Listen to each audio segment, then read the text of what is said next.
আজ আমার অ্যানিভার্সারি আর গিফট পেয়ে গেছি তার আগেই। আমার এক মিষ্টি বান্ধবী আমাকে গিফট দিয়েছে।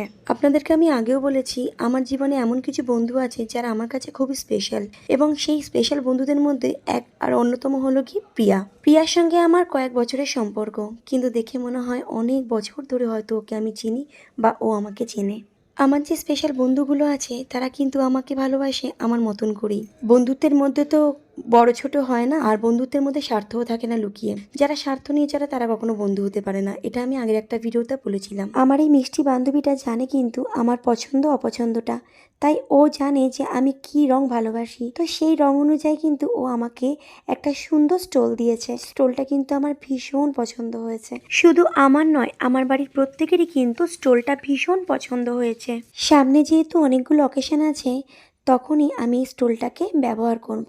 প্রিয়া শুধু স্টোল নয়, স্টোলের সঙ্গে অনেকগুলো চকলেটও পাঠিয়েছে, যেটা দেখে আমার ছেলে কিন্তু বেজায় খুশি। থ্যাংক ইউ প্রিয়া, এত সুন্দর একটা উপহার দেওয়ার জন্য।